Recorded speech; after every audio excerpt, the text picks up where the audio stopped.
Hello दोस्तों, कैसे हो आप सब। आप सभी को प्यार भरा नमस्कार। स्वागत है आपका अपने यूट्यूब चैनल पॉइंट एजुकेटर में। और जैसा आप जानते हैं, हम मोस्ट इम्पोर्टेंट टॉपिक ही करते हैं अपने चैनल पर। और आज आपके लिए मैथ्स की ये वीडियो लेकर आई हूँ। इसमें 10 क्वेश्चन करेंगे, 10 अलग अलग टॉपिक से करेंगे, इसलिए पूरी वीडियो ध्यान से देखना। और चैनल पर नए हैं तो आपको बता देती हूँ, मैं मैथ्स को बहुत ही इजी तरीके से करवाती हूँ। ठीक है, तो आपको इतना अच्छे से समझ आएगा कि आप ये कहेंगे कि इससे पहले इतना इजी हमने नहीं पढ़ा। आज पहला क्वेश्चन लेकर आई हूँ। 3 लड़कों की औसत आयु 16 वर्ष है और इंग्लिश में मैंने नीचे लगा दिया है average age of 3 boys is 16 years. और उनकी जो एज का रेशियो है वो दिया है 4:5:7। और सबसे छोटे लड़के की आयु बतानी है, स्मॉलेस्ट जो बॉय है उसकी एज हमें बतानी है। कैसे करेंगे? जब कभी ऐसे क्वेश्चन होते हैं जिसमें रेशियो दे रखा हो, अनुपात दे रखा हो, तो हम उनको ले लेते हैं लेट एजेस ऑफ बॉयज। कितना हो जाएगा? 4x, 4x, 5x, 7x, 4, 5, 7x। ये ईयर्स किसके हैं? सारे ईयर्स में ले लेंगे, यानी वर्ष उनकी आयु है। अब बताया है कि उनकी एवरेज कितनी है भाई, औसत कितनी है? एवरेज एज कितनी है? 16 ईयर्स, 16 साल। अब जो औसत होता है ये क्या होता है? इस पर मैंने पूरी वीडियो करवा रखी है, सभी तरह के क्वेश्चन उसमें करवा रखे हैं, आप उसको जरूर देखें। एवरेज एज होती है वो जितने हमारे पास टोटल होती है संख्याएं, चाहे वो किसी तरह की हो, उनको जोड़कर टोटल नंबर से डिवाइड करते हैं। तो अगर हम टोटल एज निकालें तीनों बच्चों की तो क्या हो जाएगी? एवरेज को 3 से मल्टीप्लाई कर देंगे। टोटल बच्चे कितने हैं? 3। औसत कितनी है? 16। तो इनको मल्टीप्लाई करके कितना आया? 48 ईयर्स। ठीक है, अब हमारे पास ये तीनों की एज है, तो 4x plus 5x plus 7x is equal to 48 लिख सकते हैं। अब इनको जोड़ो, कितना आ जाएगा? 4, 5, 9 और 7, 16। 16x is equal to 48, x is equal to 48 divide by 16, कितना आ गया? 3 आ गया हमारे पास। अब इसमें x की जगह पुट कर दो, तो पहले लड़के की आयु कितनी हो गई? 12, दूसरे की 15 और तीसरे की 7 या 21। तो स्मॉलेस्ट की पूछी है ना, सबसे छोटे की कितनी हो जाएगी? 12 साल। आंसर क्या हो जाएगा? 12 ईयर्स। बड़े की पूछ ले तो ये बता देंगे, बीच की पूछ ले ये बता देंगे, तीनों की पूछ ले तो भी बता देंगे। तो कैसा भी क्वेश्चन आ जाए बहुत इजी तरीके से हम कर सकते हैं। नेक्स्ट क्वेश्चन देखिए। अब नेक्स्ट क्वेश्चन है हमारा, इंग्लिश में नीचे लगाया, मैं पढ़ रही हूँ। In an examination 60% of students pass in English. 60% विद्यार्थी हैं वो इंग्लिश में, अंग्रेजी में पास हुए हैं। और 70%, 70% मैथ्स में पास हुए हैं। यदि 20%, इफ 20% फेल्ड, क्या है यहाँ पे? फेल्ड, अनुत्तीर्ण रहे हैं, तो 2500 विद्यार्थी दोनों विषयों में उत्तीर्ण रहे हैं, यहाँ पे पास रहे हैं, तो कुल संख्या कितनी होगी ये बतानी हमें। तो ऐसे क्वेश्चन में कैसे करेंगे? देखो, अब हमें पता है कि 60% अगर पास हुए हैं अंग्रेजी में, तो फेल कितने हुए? 40%। ठीक है, 40%। 70% मैथ में पास हुए हैं, तो फेल कितने हुए? 30%। और दोनों में कितने फेल हुए? 20%। तो या तो सारे परसेंट पास वाले ले लो या सारे फेल वाले ले लो, एक ही साइड ले सकते हैं। या तो सारे तीनों के तीनों परसेंट हैं वो फेल वाले ले लो या पास वाले ले लो। ठीक है, और कैसे रखेंगे? मान लो यहाँ पे लिख दें पास विद्यार्थी या शिक्षार्थी। पास विद्यार्थी कौन होंगे? 100% बच्चे हैं। ठीक है, 100 बच्चे हैं, उसमें से अगर हम फेल बच्चों को निकाल दें, 100 टोटल है, उसमें से फेल को निकाल दें, तो क्या रह जाएंगे? पास वाले रह जाएंगे। तो फेल कितने हैं? 60 परसेंट पास हैं तो फेल हुए 40, इंग्लिश में फेल हो गए 40, मैथ में कितने फेल हैं 70 पास हैं तो 30 फेल हो गए, ठीक है। और दोनों में कितने हैं माइनस में हो जाएंगे 20।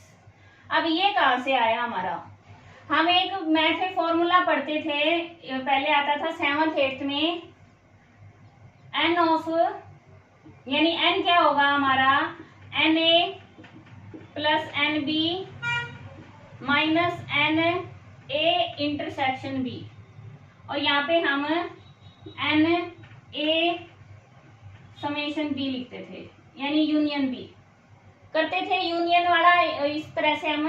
तो ये फार्मूला यही है, टोटल स्टूडेंट, ठीक है, एन ए ये हो गया, एन बी ये हो गया, और दोनों का इंटरेक्शन, यानी दोनों में टोटल फेल कितने हैं 20। अब ये 20 बच्चे वही तो हैं जो यहाँ भी काउंट हो चुके हैं, तो दो जगह एक बच्चा कैसे काउंट होगा, नहीं होगा ना, इसलिए यहाँ पे -20 करते हैं।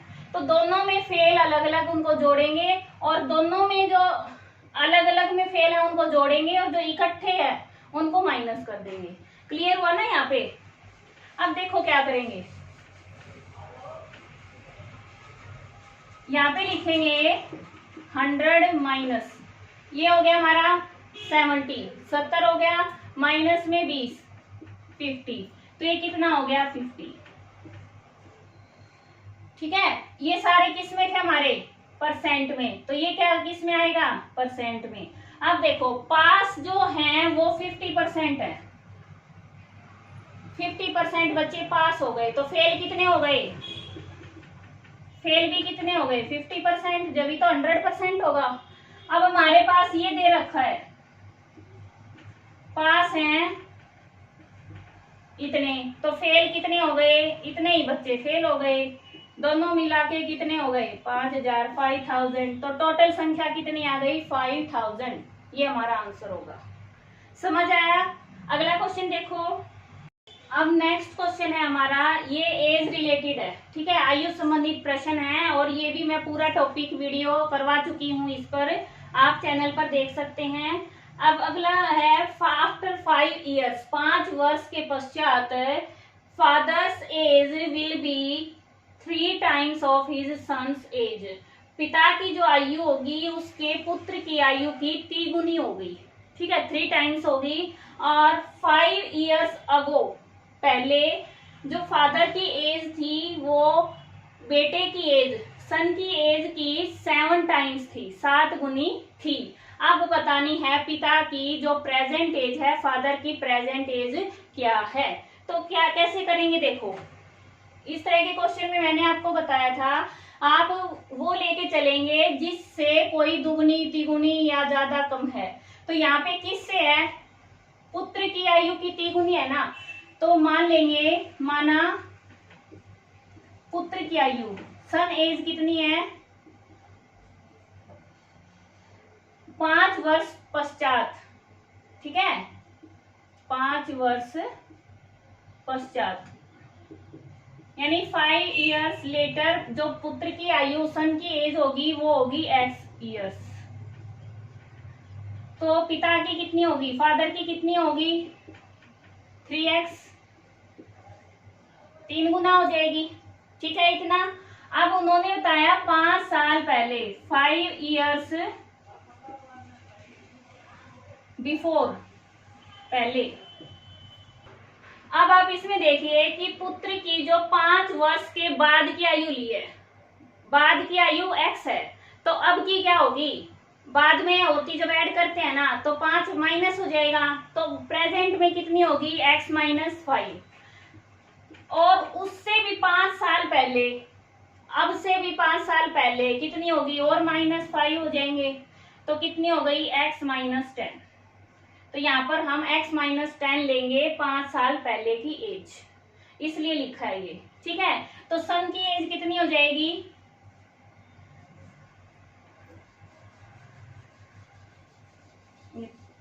काफी, सन एज x - 10, और फादर की एज कितनी हो जाएगी 3x - 10। अब इन्होंने दिया है 7 गुनी थी, कितनी थी 7 टाइम्स। तो मैंने ऐसे करवा रखा है, पहले इन दोनों को इक्वल रख लो। अब देखो ये है पुत्र की, ये है पिता की बड़ी है तो ये बड़ी है, ये छोटी है। अब छोटी है तो 7 टाइम्स कौन सी में गुणा होगा, 7 किससे गुणा होगी, यहाँ पर 7 की मल्टीप्लाई हो जाएगी तो ये बराबर हो सकते हैं। ये तो पहले ही 7 गुणा है तो 7 गुणा इससे कर दें तो ये दोनों बराबर हो जाएंगी। ठीक है, तो ये जाएगी 7x minus 10 is equal to 3x minus 10, 7x minus 70। अब ये आ गया 7x minus 3x is equal to minus 10, इधर आके ये प्लस का 70। इन दोनों को माइनस करें कितना आ जाएगा 4x, और इनको करेंगे तो 60। तो x की वैल्यू कितनी आ गई हमारे पास, x बराबर 15। ये आंसर आया।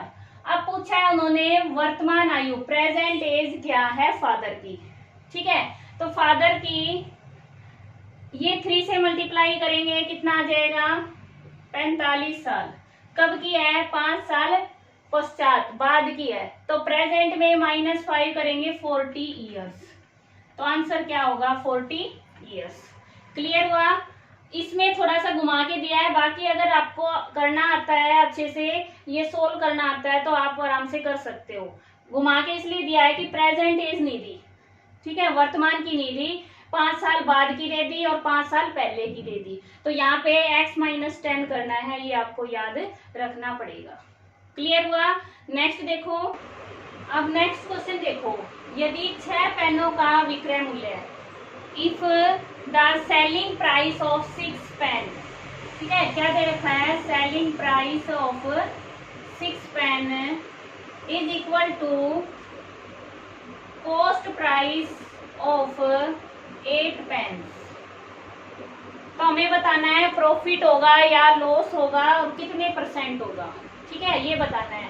तो कैसे करेंगे, मान लो एक पेन है, उसका जो सीपी है, क्रय मूल्य है, सीपी ऑफ 1 पेन है वो 1 रुपये है। तो 6 सीपी ऑफ 6 पेन कितना हो जाएगा 6 रुपीज। सीपी ऑफ 8 पेन कितना हो जाएगा 8 रुपीज। क्लियर हुआ। एक पेन 1 रुपये में आता तो 6 पेन कितने में आएंगे, 6 में 8 में आएंगे। अब ये जो 8 पेन का जो सीपी है ये किसके इक्वल है, एसपी ऑफ 6 पेन। अब हमने पेन है वो 6 रुपए में खरीद के, 6 पेन 6 रुपए में खरीद के 8 रुपए में बेच दिए। ठीक है, क्योंकि एसपी ऑफ 6 पेन कितना है 8 रुपीज। 8 रुपए में बेच दिए हमने, तो लाभ होगा या नहीं होगा। एक पेन 1 रुपए में खरीदा और 6 रुपए में 6 पेन आ गए। अब हमने 6 पेन 8 रुपए में बेच दिए, 6 में खरीद के 8 में बेचे, तो 8 माइनस 6 2 रुपए क्या हो गया हमारा प्रॉफिट हो गया, लाभ हो गया। 2 रुपए क्या हुआ प्रॉफिट हो गया। तो परसेंटेज क्या होगा 2 बाय प्रॉफिट अपॉन में सीपी यानी 6 100 करो cancel, 100 by 3 is equal to 33 and 1/3% profit, लाभ होगा। क्लियर हुआ। अगला देखो, अब ये क्वेश्चन देखो, ये किस में आता है, सिंप्लीफिकेशन, सरलीकरण में आता है। कैसे करते हैं, पहले जो x वाले हैं उनको एक साइड ले लेंगे, 2x प्लस 7 अपॉन में 5 माइनस 3x प्लस 11 बाय 2, और ये इधर इक्वल के इधर है, इधर आके माइनस का 2x प्लस 8 बाय 3 और इज इक्वल टू में -5, ये इधर रह जाएगा। अब इन सब का क्या करेंगे एलसीएम। एलसीएम लेने के लिए देखो, किसी की टेबल में एक दूसरे में आते हैं, पहाड़े में नहीं आते ना, तो क्या करेंगे 5 2 जा 10, 10 3 जा 30, ये ले लेंगे। अब 5 से डिवाइड करेंगे 6, 2x प्लस 7 माइनस 2 से करेंगे 15, 3x प्लस 11 माइनस 3 से करेंगे 10, 2x plus 8 is equal to -5। कोई डाउट नहीं। आगे देखो, इसकी मल्टीप्लाई करेंगे 12x, इसकी से करेंगे 42, माइनस, ये करेंगे 45x, ये करेंगे प्लस माइनस माइनस, इसकी करेंगे कितना आ जाएगा 165 माइनस 20x और यहाँ कितना आ जाएगा minus minus minus plus minus 80 is equal to -5 और अपॉन में कितना है 30। ठीक है, अब ये प्लस का है, ये दोनों माइनस के हैं, तो 45 और 20 कितने हो जाएंगे 65। 65 में से 12 को माइनस किया, ये 3, ये कितना आ गया 5, 53x और माइनस माइनस वाला ये बड़ा है इसलिए माइनस का साइन। अब यहाँ से 80 165 और 80 को ऐड करेंगे, कितना आ गया, ये आ गया। इसमें से 42 को माइनस करेंगे, कितना आ जाएगा 302 minus 203 is equal to -5 multiply, ये 30 इधर चला गया मल्टीप्लाई। अब ये कितना आ जाएगा -53x इज इक्वल टू -150 और यहाँ ये माइनस का इधर आके प्लस का ये आ गया। इन दोनों को माइनस करेंगे, कितना जाएगा 53, ये है -53x, तो x इज इक्वल टू ये 53 डिवाइड बाय 53 माइनस का, तो ये -1 आ जाएगा। तो रिजल्ट क्या है हमारा -1। क्लियर हुआ? इस तरह से हमें करना पड़ेगा भाई। अब कोई ये सोचे कि शॉर्ट में ये हो सकता है, ऑप्शन उठाओ और इसमें ऐड करके देख लो, यहाँ 1 पुट करो फिर -1 पुट करो, आंसर आ जाएगा। वो भी हो सकता है अगर आप पूरा नहीं करना चाहते तो। ठीक है, अगला देखो, क्वेश्चन देखो, ज्योमेट्री का क्वेश्चन है। The curved surface area of a cylinder is 264 metre square and its volume is 924 metre cube, then what is the ratio between its diameter and height. मतलब क्या है कि जो बेलन है, सिलेंडर है, उसका वक्र पृष्ठीय क्षेत्रफल, curved surface area, curved surface area है वो दे रखा है 264 मीटर स्क्वायर। ठीक है, और वॉल्यूम कितना दे रखा है, आयतन कितना दे रखा है 924 मीटर क्यूब। अब पूछा है कि उसकी जो व्यास है डायमीटर है और ऊंचाई हाइट है, उसमें क्या रेशियो होगा। कैसे करेंगे देखो, अब जो सरफेस एरिया होता है वो होता है 2πr/h, ये फार्मूला होता है सिलेंडर का। ठीक है, और रेशियो निकालना है हमें, वॉल्यूम का कितना है πr²h, ये होता है। ठीक है, तो यहाँ लिख देंगे 264 और ये 924, करो कैंसिल, ये इससे कैंसिल हो गया, ये r से r² गया, h से h गया, बचा 2/r इज इक्वल टू, इसको कट करेंगे, 2 1 जा 2, 3 2, ये कितना जाएगा 6 और ये 2, फिर 6 6, ये आ गया हमारा 2 3 1। ठीक है, और ये 66 में 2 3 1। अब हमें निकालना है r, तो by cross multiply 231 multiply by 2 is equal to 66r, तो r कितना आ गया 231 मल्टीप्लाई बाय 2 डिवाइड बाय 66, इसका आ गया 264, और जब इसको डिवाइड करेंगे तो आंसर आएगा 7। तो r कितना आया हमारा 7। तो हमें निकालना है व्यास डायमीटर, तो 2r कितना हो जाएगा 14। ठीक है, ये तो हमारा डायमीटर है। हाइट निकालनी है, हाइट के लिए इनमें से किसी एक में फार्मूला में रख दो r को।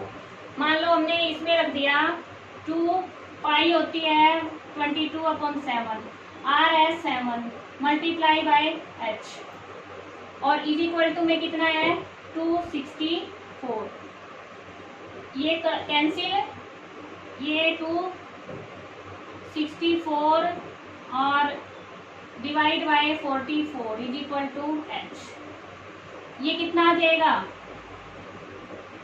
हम इसको जब डिवाइड करेंगे कितना आएगा, 2 से करें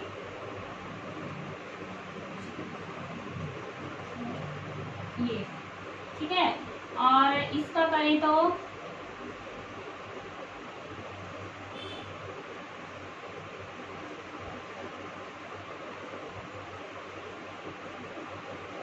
6 पे गया ये 6, तो h कितना आया 6। अब इसका निकालना है अनुपात, रेशियो, तो ये हमारा 14:6, 2 से कैंसिल करेंगे ये आ गया 3, 7:3, ये रेशियो आएगा। तो कैसे करना है, सबसे पहले हम सरफेस एरिया का फार्मूला लिखेंगे, फिर वॉल्यूम का एरिया लिखेंगे, फिर इन दोनों वॉल्यूम लिखेंगे सॉरी, और फिर इन दोनों का हम रेशियो निकालेंगे। यहाँ से r की वैल्यू आई हमारी 7, इस r की वैल्यू को किसी भी एक फार्मूले में पुट करके यहाँ से h निकाल लो और दोनों का रेशियो निकालना पड़ेगा, ठीक है। इस तरह से करेंगे। आगे देखो, प्रिंसिपल ऑफ कंपाउंड इंटरेस्ट, चक्रवृद्धि ब्याज से कौन सी धनराशि, ठीक है, कौन सा प्रिंसिपल एक वर्ष के अंत में 650 रुपये अमाउंट बन जाती है और 2 ईयर के अंत में 676 रुपये हो जाएगी। तो हमें बतानी है प्रिंसिपल यानी धनराशि बतानी है कि कितने रुपए स्टार्टिंग में थे, जो अगर उन पे कंपाउंड इंटरेस्ट लगा तो पहले साल के अंत में तो इतने बन गए, दूसरे साल के अंत में इतने बन गए, ठीक है। तो अब कैसे करेंगे इस क्वेश्चन में, इस क्वेश्चन में एक शॉर्ट ट्रिक होती है। अगर हमें यहाँ पे आर निकालनी होती यानी दर निकालनी होती तो बहुत इजी होता है। क्या करते हैं, जो दोनों साल का अंतर ले लेते हैं, दोनों साल का जो हमारा अमाउंट है उसका अंतर बटे में जो पहले साल के अंत में धनराशि हुई वो, और गुणा में 100, ये होता है इसकी दर निकालने का फार्मूला, ठीक है। अगर पेपर में इतना आ जाए तो ये तो बहुत इजी हो जाएगा। कितना हो गया हमारा 26, ये मल्टीप्लाई बाय किससे डिवाइड करें, 13 से, 13 दूनी 26, ये और 4%, तो रेट कितनी आ गई 4%। अब हमें निकालना क्या है, राशि निकालनी है, कौन सी धनराशि, प्रिंसिपल निकालना है। तो चक्रवृद्धि ब्याज जब कंपाउंड इंटरेस्ट होता है तो फार्मूला होता है amount is equal to P into 1 plus R/100 और यहाँ टाइम, यही होता है। P हमें निकालनी है, अमाउंट कितना है, पहले वर्ष के अंत में अमाउंट है 650, 1 प्लस R है 4, ये 100, T है 1, ये 1, ये 25, ठीक है। अब कितना आ गया हमारा 650, ये P, और ये हो गया हमारा 26/25, इतना ही होगा। और इसको हम इधर ले आएंगे तो P कितना आ जाएगा हमारा 650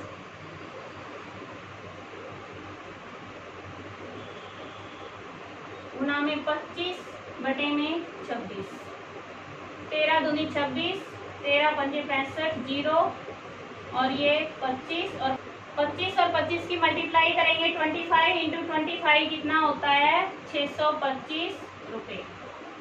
ये हमारा आंसर आ गया इसका, ठीक है। थोड़ा सा लेंथी क्वेश्चन दिया था, कई बार सिर्फ इतना क्वेश्चन आता है कि इनके बीच में अंतर है इतना रुपये का, तो रेट निकालो, दर निकालो, तो हम सीधा उनका अंतर करेंगे बटे में जो पहले वर्ष के अंत में जो हमारा अमाउंट बना है वो मल्टीप्लाई बाय 100, ठीक है। इस तरह से करेंगे। आगे देखो, ये क्वेश्चन देखो, लास्ट क्वेश्चन करवाते समय मैं फैन ऑफ करना भूल गई भाई, थोड़ी मिस वो हो गई होगी भाई, डिस्टरबेंस बीच में। देखो, what principal lands on simple interest. अब सिंपल इंटरेस्ट साधारण ब्याज का क्वेश्चन आ गया फॉर 2 ईयर्स, 2 साल के लिए, ठीक है। If rate of interest more than 1%, the simple interest increased to 40 rupees, find out the principal. हमें वो धन बताना है। क्या कहा है इन्होंने कि कोई धनराशि है, अमाउंट है, प्रिंसिपल है, वो साधारण ब्याज की दर से सिंपल इंटरेस्ट की रेट पे दिया गया है और विशेष रेट है, रेट नहीं दे रखी, 2 साल के लिए दिया है। और ब्याज की दर, रेट अगर 1% भी बढ़ा दी जाए तो उसे 240 रुपए अधिक मिलेंगे। अब उसको बताना है कि प्रिंसिपल कितना है, कितना धन था वो। क्या करेंगे, मान लो P है वो 100 रुपए है और R है वो 1% है, ठीक है। तो T हमारा 2 ईयर है।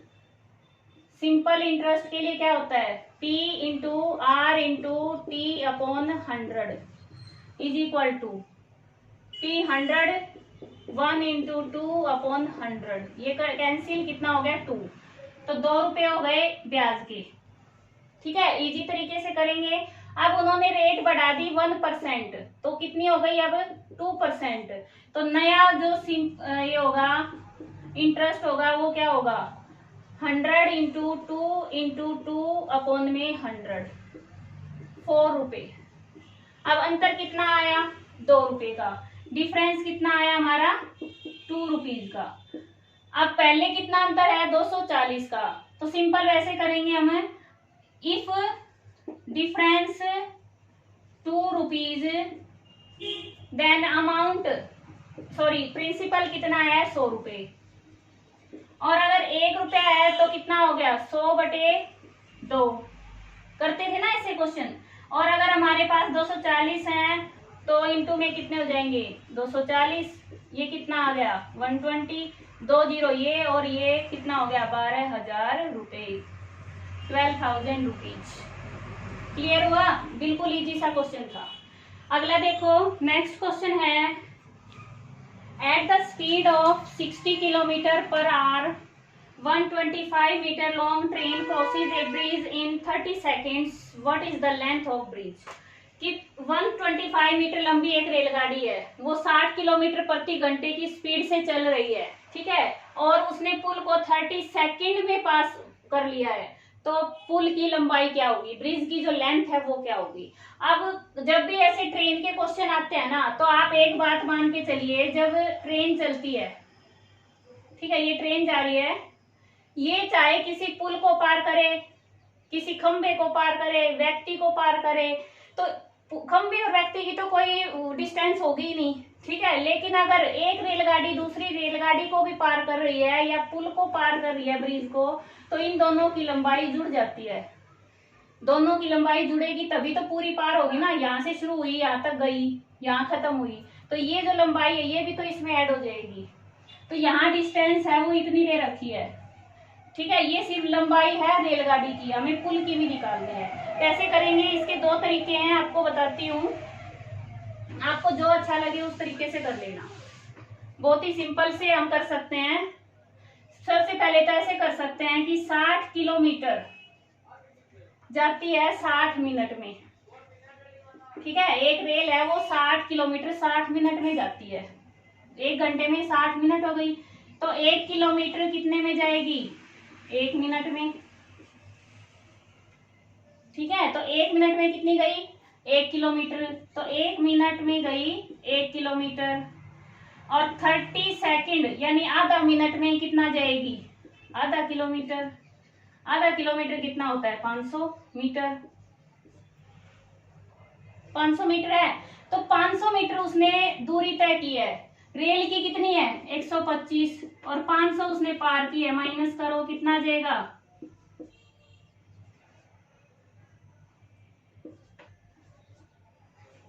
ये किसकी लंबाई आ गई पुल की। बस इजी सा क्वेश्चन था ना। एक और तरीका है, इससे नहीं आए मान लो सीधा, ये तो 30 सेकंड था, आधा मिनट हो गया। अगर ऐसे नहीं आए 45 सेकंड आ जाए और आ जाए तो कैसे करेंगे। इसमें क्या करेंगे, स्पीड कितनी दे रखी है भाई 60 किलोमीटर पर आवर, टाइम कितना दिया है 30 सेकंड, हमें निकालनी है distance, distance speed into time, यही होता है। स्पीड है 60, टाइम है 30। अब ये सेकंड में ये आर भी, तो आर्क बनाने के लिए 60 इंटू 60 कर दिया। ये किलोमीटर में ठीक है, आंसर हमारा किस में आएगा, मीटर में। तो इंटू में 1000 कर दिया। 1 किलोमीटर में कितने मीटर होते हैं, 1000। 60 से 60 कैंसिल, ये 2 और ये कैंसिल किया 500। तो हमारी डिस्टेंस दूरी कितनी आ गई, 500। माइनस में 125, 375 मीटर पुल की लंबाई आ गई। दोनों से सेम आंसर ही आएगा, है ना। तो कोई भी तरीका अपना सकते हो। क्लियर हुआ। आगे देखो, आज का लास्ट क्वेश्चन है। ए बिजनेसमैन, एक व्यापारी अपनी वस्तुओं पर, ठीक है, 15% डिस्काउंट बट्टा देता है। डिस्काउंट की चीज आप भी खरीदते हो ना, तो ये समझिए कि डिस्काउंट किस पर मिलता है, हमेशा अंकित मूल्य पर, जो लिखा होता है उसके ऊपर।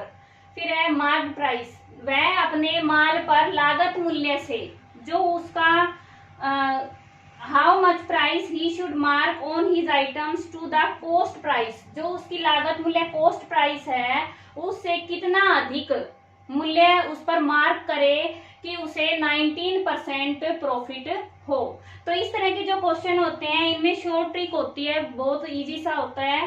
क्या करते हैं, जो प्रॉफिट परसेंट होता है वो किसके इक्वल मानते हैं, x minus Y minus X Y by 100।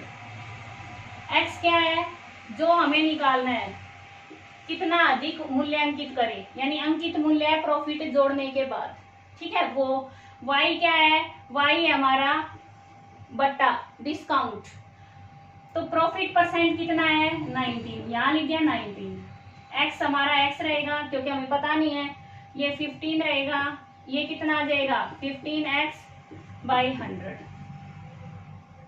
हो गया इतना। अब इसको सोल्व करेंगे, ये 19, ये इधर आके प्लस में 15, ये x माइनस 15x बाई 100, इसका एलसीएम लेंगे 100, ये 100x माइनस 15x, ये कितना हो गया 34, ये कितना आ जाएगा 85x अपॉन 100। अब x कितना आ जाएगा 34 इंटू में 100 बाय 85। अब इसको कट कर देंगे, किस पे हो जाएगा